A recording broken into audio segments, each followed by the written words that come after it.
أسعد الله أوقاتكم طلاب كالكولوس. اليوم نبدأ في New Functions from Old Part 1. Keywords الكلمات المهمة أو المفاهيم المهمة: addition, subtraction, multiplication and division of functions، يعني جمع وطرح وضرب الاقترانات. composition of functions تركيب الاقترانات. Then definition: if f and g are two functions, then f plus g of x defined as f of x plus gx. domain f plus g هو domain f intersection domain g. هذا بالنسبة للأديشن. بالنسبة للسبتراكشن نفس الشيء، f minus g للx تساوي f الx minus gx. هذا فانكشن جديد ناتج من طرح الاقترانين. دومين هذا الفانكشن الجديد f minus g دومين f intersection دومين g. multiplication f g للx تساوي f of x times g of x and domain f g equals domain f intersection domain g. في حالة الديفيجن القسمة f على g للx عبارة عن f الx تقسيم g الx. دومين f على g هو دومين f intersection دومين g except ما عدا إيش x such that x g of x equals 0، ما عدا المقسوم عليه يكون صفر. Then example: given that f of x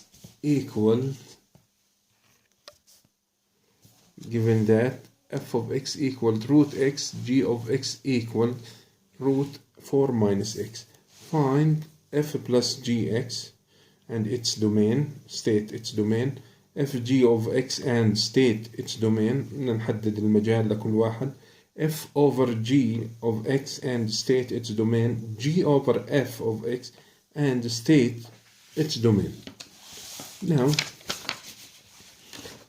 to solve this, first of all f of x عندنا في الفانكشن كتبناه مرة تانية g of x وجذر x، و g of x هو جذر 2 ناقص x.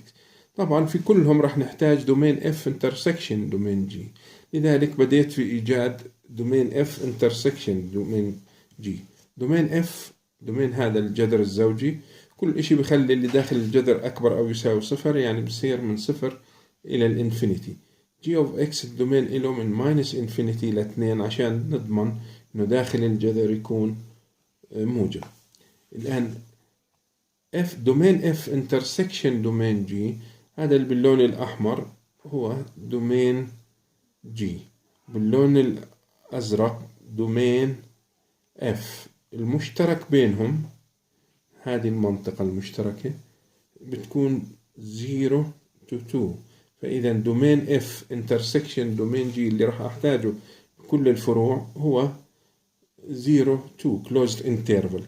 لأن المطلوب الأول بدنا f plus g of x بيساوي حسب الديفينيشن طبعا أي عددين حقيقيين مجموعهم كم عدد؟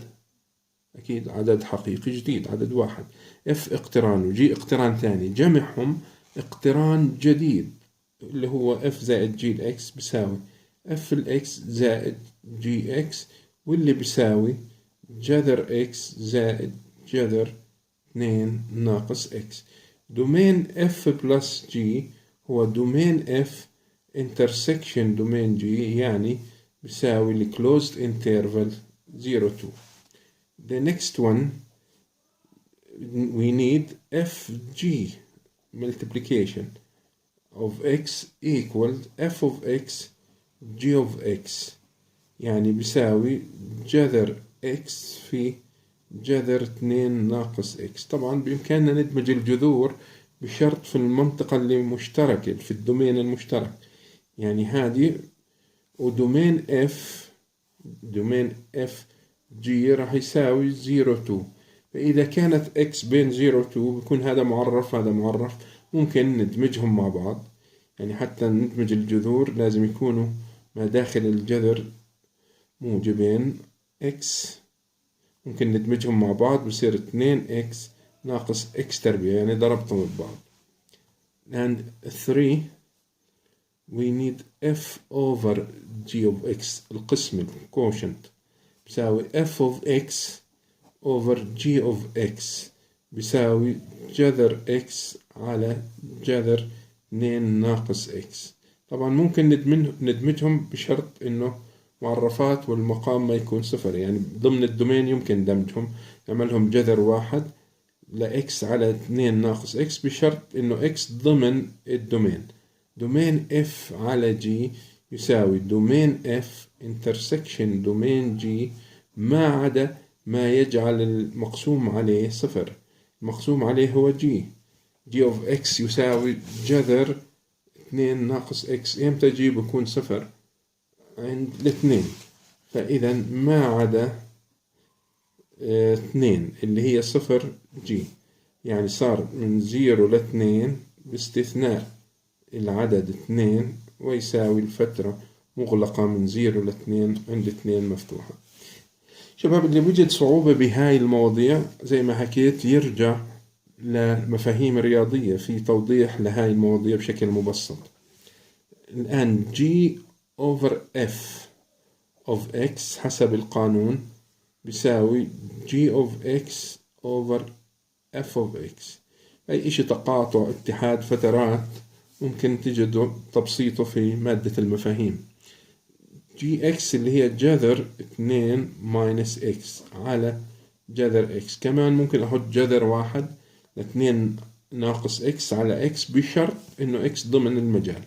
دومين G على F يساوي دومين G intersection دومين F ما عدا ما يجعل المقسوم عليه اللي هو F يساوي صفر. إمتى F بيساوي صفر؟ نعم صحيح عند الصفر. فإذا عند ما عدا الصفر، إذا 0 2 باستثناء الصفر. الغي الصفر من هاي الفترة بتصير open at 0 closed at 2. فهذا الدومين نجي على F. Alright. Another question. Given that f of x equals x minus 2 over x plus 1, g of x equals x plus 3 over x minus 4. Find f minus g of x and its domain. f على g للx and its domain. الآن solution. أول شي خلينا نحدد التقاطع دومين f تقاطع دومين g. لاحظ إنه دومين f كم يساوي؟ f rational function، يعني الدومين بيساوي r ما عدا صفر المقام ناقص واحد. دومين g أيضا rational function بيساوي r ما عدا الأربعة. الآن دومين f intersection دومين g المشترك بين الاثنين هذا كل r ما عدا السالب واحد، وهذا فيه كل r ما عدا الأربعة. شو المشترك بين الاثنين؟ يس r ما عدا ناقص واحد أربعة. فهذا التقاطع لدومين f مع دومين g، واللي راح نحتاجهم بالفرعين. دومين بدنا f minus g first. f minus g of x equal f of x minus g of x بتساوي x minus 2 over x plus 1 plus x plus 3 over x minus 4. What is the domain؟ طبعا ممكن توحد المقامات تبسط وممكن خليهم. دومين f minus g هو دومين f intersection دومين g بيساوي r ما عدا العنصرين minus واحد 4 ما عدا المجموعة اللي فيها عنصرين ناقص 4 و4. طبعا ممكن تكتبها كفترة من minus infinity ل minus 1 open interval union minus 1 4 open interval union 4 infinity also open interval. 2. We need f over g of x بيساوي f of x over g of x. f of x اللي هو x minus 2 over x plus 1 تقسيم x plus 3 over x minus 4. لاحظ متى بيكون g يساوي 0 مقسوم عليه g يساوي 0؟ مين بيعرف؟ أيوة فكروا شوي. gx يساوي 0 يعني x زائد 3 على x ناقص 4 بدها تساوي 0. إذا صفر الاقتران g، لا مش 4 أكيد السالب 3. إذا صفر المقام بخليه غير معرف، صفر البسط بخليه 0. فإذا x تساوي سالب 3. الآن بصير x ناقص 2 على x زائد 1 ضرب 4 ضرب x ماينس 4 على x زائد 3. ممكن نضرب الأقواس، البسط في البسط والمقام في المقام. الآن دومين f على g زي ما حكينا بيساوي دومين f intersection دومين g. ليش أنا حسبت هاي؟ ما عدا المقسوم عليه يكون 0 وهو عند السالب 3 بيكون 0. فإذا r يعني 0 هو السالب 3، الأربعة بتخليه غير معرف. فإذا دومين r f على g يساوي دومين f تقاطع دومين g يعني r باستثناء سالب 1 4 ما عدا الآن المقسوم عليه إمتى بيكون 0؟ عند السالب 3 ما عدا سالب 3. يعني راح تصفي r باستثناء 3 أعداد، ناقص 3 ناقص 1 and 4 minus 3 minus 1 and 4. ممكن تكتبها كفترة من minus infinity عفوا اتحاد فترات minus infinity minus 3 union minus 3 minus 1 union minus 1 4 union 4 infinity. It could be written like this or as in the previous line. Another example we have another operation, composition of functions, new operation. إضافة للجمع والطرح والضرب والقسمة في عندنا عملية خامسة ممكن إجراءها بين الاقترانات اسمها composition of function. الآن definition لهذا composition: let f and g be two functions ليكن f و g اقترانين. then f circle g of x نقرأها بعدة طرق: f after g، f بعد g، g is followed by f or f composition g. وكلام مختصر f circle g at x equals f of g of x. الآن حسب definition الدومين ل f circle g هي كل x موجودة في الدومين الجي اللي هو بالأول بنطبقه بشرط إنه صورة هاي الإكس موجودة في دومين الإف اللي هو الاقتران اللي بنطبقه تاليا. example: أول شيء نتعرف كيف نتعامل مع composition of functions. الآن f الإكس تساوي 3x plus 1 g of x 5x. find f circle g at 1 g circle f at 1 3 f circle g at x g circle f at x f circle f at x and g circle g at x. يعني composition of the functions 3 times. And the first one f circle g at 1. يعني هذا المثال فقط نتعرف على العملية بدون ما نحسب الدومين، لأن حسب الديفينيشن هي f of g of 1. يعني بنطبق أول إشي الاقتران g، ناخذ صورة الواحد في الاقتران g يعني بنطبق g على الواحد بعدين f. الآن f of g of 1 يعني بدي صورة الواحد في الاقتران g. إذا بروح للاقتران g وبعوض في الواحد، 5 في 1 تعطينا 5. لأن f الخمسة بدي أروح للاقتران f وأعوض في 5. يعني هون نروح نعوض 3 في 5 15 زائد 1 16. الآن 2. لو بدي أحسب G circle F at 1 equal G of F of 1 equal G of F of 1 go to F plug in 1 3 times 1 plus 1 3 في 1 زائد 1 تعطينا 4.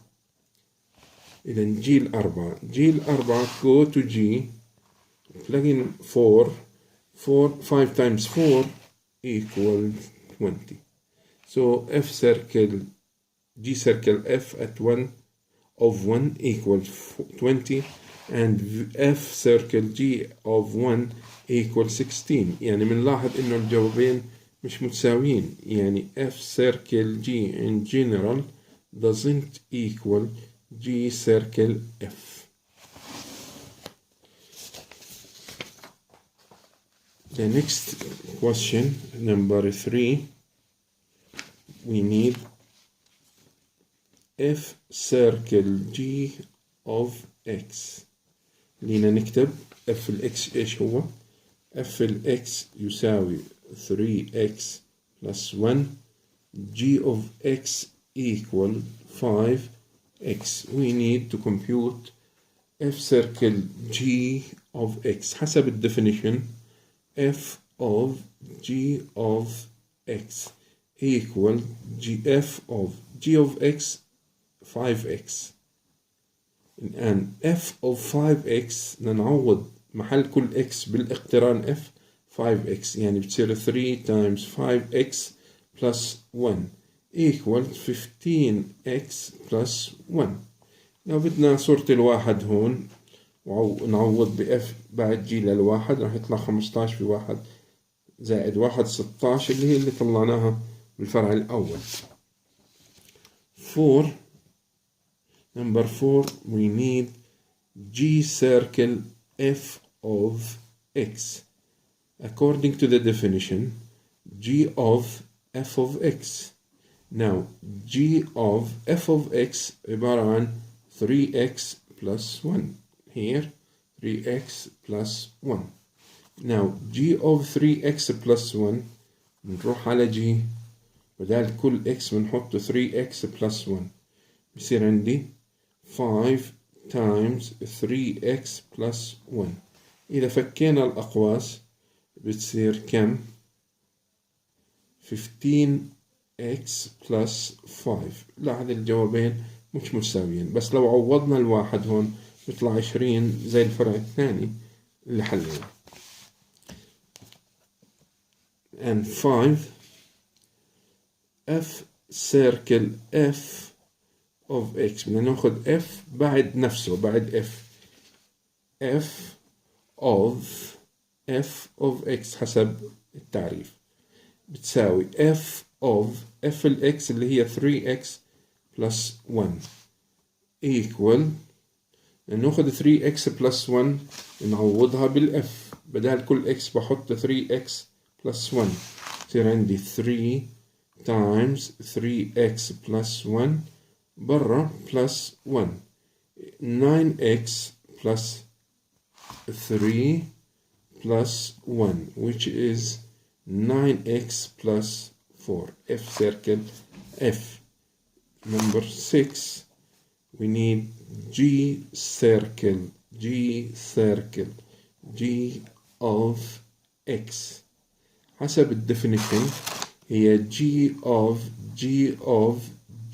of X بس G of X عندي كم بيساوي G of G بدل الإكس G of X الأولى 5X GX يساوي 5X حطينا بدل GX 5X الآن بدنا G of 5X G of 5X يعني 5 times 5X بتساوي G of 25X again G of 25X بتساوي 5 times 25x اللي بتساوي 125x. هذا G circle G of x. Another question we have, given that f of x equals root x and g of x equals x squared, find f circle g of x and its domain, g circle f of x and its domain. لأن الكومبوزيشن بنجيبه عادي عشان نوجد الدومين، يا إما بعمل الكومبوزيشن الشكل الظاهر اللي بيطلع معي بوجد من خلاله بوجد له الدومين، بس هذا مش دومين اف بعد جي. الجواب اللي بيطلع بالآخر لما أطلع له الدومين بعمل تقاطع مع الاقتران اللي بعد الدائرة، يعني هون بعمل تقاطع مع دومين جي. المنطقة المشتركة هي الدومين المطلوب، لأن في هاي الحالة بطلع الشكل النهائي، بطلع الدومين للشكل النهائي، وبعدين بطلع دومين اف تقاطع الدومين الشكل النهائي، بيطلع الدومين لأجي بعد اف. لأن احنا راح نطلع الدومين مباشرة أثناء الحل، غير عن الطريقة اللي حكيتها، ممكن هاي ممكن هاي. الآن الأول بدي f circle g of x بتساوي f of g of x بتساوي f of gx اللي هو x squared. ما في مشكلة، أي عدد حقيقي بإمكاني أعرفه، يعني معرف أي عدد. الآن f الإكس تربيع اللي هي جذر إكس تربيع، شو ما كانت إكس هذا المقدار أيضا معرف، وهذا لاحظوا بيساوي مطلق إكس. إذا الدومين لإف ما صار استثناء لشيء، دومين إف بيساوي R. الحل الثاني اللي حكيته طلع عندي هذا الشكل الظاهر النهائي. شو الدومين لمطلق إكس ظاهريا بدون ما تنتبه لإف بعد جي، الشكل النهائي الدومين إله R. باخد دومين جي، شو دومين جي؟ R. تقاطع R مع R بيطلع R. إذا دومين F بعد G هو R. السؤال الثاني بدنا G circle F of X ونحدد الدومين. الآن G of F of X بتساوي G of F الإكس جذر X. بما إنه عندي جذر X لازم X تكون أكبر أو تساوي صفر، هاي أول restriction، فإكس لازم تكون من صفر وطالع. الآن G of root x بدي أحط root x square. طبعا هذا الشرط بضل نازل معي بكل خطوة، وممكن ينضاف له كمان قيود. الآن جذر الإكس الكل تربيع بتعطي x، مش مطلق x x. الآن بالشرط x أكبر من أو تساوي صفر. هذا هو الدومين لجي بعد f. الآن لو ما انتبهنا للدومين طلعنا الشكل هذا النهائي. الدومين لهذا الشكل الظاهر هو R لأنه شكله كثير حدود. دومين الاقتران F، لو رجعنا دومين F هو دومين جذر X من صفر لما لا نهاية. من صفر لما لا نهاية الفترة مغلقة عند الصفر، التقاطع R اللي هي دومين هذا راح يعطيني من صفر إلى ما لا نهاية. دومين G بأي طريقة حسبته، دومين G سيركل F بيساوي من صفر إلى ما لا نهاية، يعني التقاطع دائما بيصير مع الاقتران اللي بعد الدائرة مع الشكل الظاهر. بعد ما أعمل عملية الكومبوزيشن بجيب الدومين للصورة النهائية، الصورة الظاهرة، بس ما بعتمدها كدومين لإف لجي بعد إف إلا بعد ما أعملها تقاطع مع دومين الإف. Another question, if f of x equal 5 over x and g of x equals x minus 1 over x minus 2, find f circle g of x and state its domain. 2g circle f of x and state its domain. الآن نيجي نحسب. بدي أحسب الأول f circle g of x. الخطوة الأولى نكتب القانون f لg الx. f لg الx تساوي f of g of x اللي هي x minus 1 over x minus 2. الآن هون دخلنا هذا اقتران راشنال، فمعناته إكس مش لازم تكون 2، لأنه هون في مشكلة عند 2، لأن تساوي. نروح على الاقتران F، بنحط بدال كل إكس هذا الكسر، يصير 5 divided by x minus 1 over x minus 2. هاي القسمة حولها ضرب، اعكسها، بتصير 5 ضرب x ناقص 2 على x ناقص 1، اللي هي 5x ناقص 10 على x ناقص 1. الآن هون في الشكل الظاهر كمان الواحد ممنوع يكون، أو هون حتى يعني x لا تساوي 2، ومن هون كونها صارت في المقام، لأنه لو x 1 بصير الكسر هذا قيمته 0 غير معرف، فبستثني أيضا الواحد. فإذا مستثنى عندي x لا تساوي 2 و x لا تساوي 1. كيف ممكن نحصل على نفس الجواب؟ ممكن أحسب الدومين لهذا الشكل، هو r ما عدا الواحد، والدومين لجي الدومين له r ما عدا 2، تقاطع r ما عدا 2 و r ما عدا الواحد، r ما عدا 2 والواحد. so دومين f circle g هو r except 1 2، وبإمكانك تكتبه as a union of open intervals. The next part G circle F. G circle F of X equal G of F of X equal G of F of X 5 over X. إذن directly X مش لازم تكون 0. الآن G of 5 over X نروح على G، بدل كل x بنحط 5 over x. طبعا g x minus 1 over x minus 2، كل x بدلها 5 over x، يصير 5 over x minus 1 over 5 over x minus 2. حكينا x ما بتكون 0، راح ينضاف لها الآن إشي، بس خلينا نوضحه بعد ما نضرب ونبسط. في إشي ثاني راح نستثنيه الآن من هون اللي بيخلي هاي 0. الآن كيف نبسط؟ لو ضربنا، اضرب في x، كل المعادلة اضربها في x، بسطوا مقام الكسر، بصير 5 بتروح الx مع الx ناقص x على اضرب في x بتصير 5 ناقص 2x. إذا وضح معي x لا تساوي 0 و x لا تساوي 5/2. من هون لو سويت هاي بالصفر تطلع معك x لا تساوي 5/2. بس هون صارت أوضح.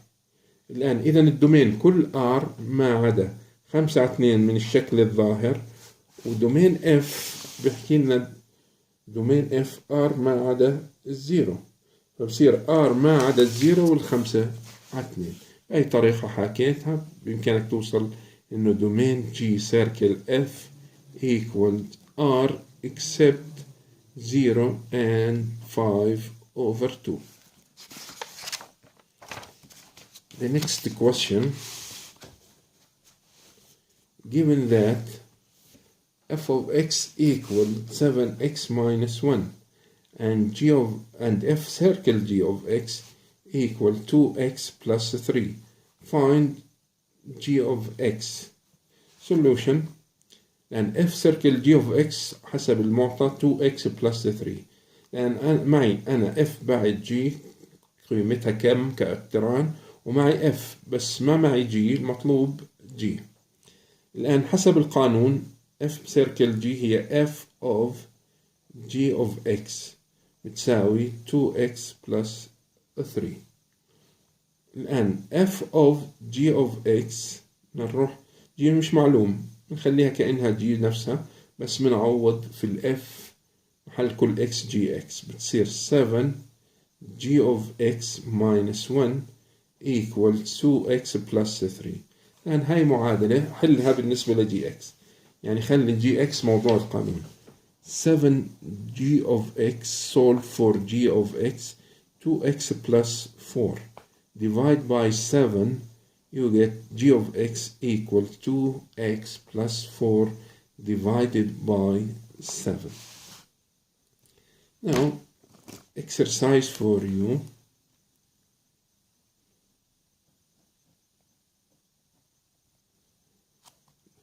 Given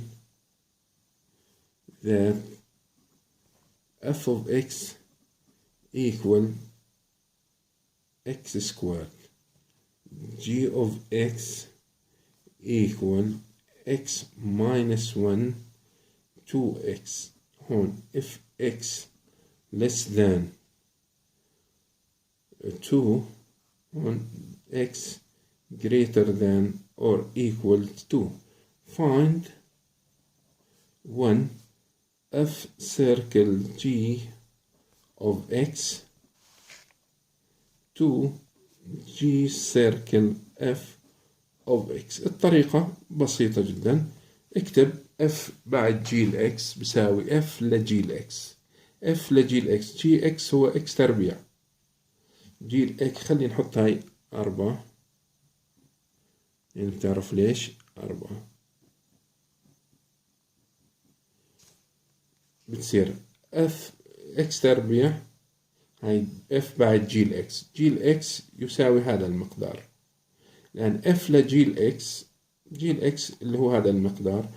مرة بدي أحط محل x ناقص 1 بشرط إنه المقدار محل g هو أقل من 4. فكل واحد يجرب يحل بهذا السؤال. فكر شوي.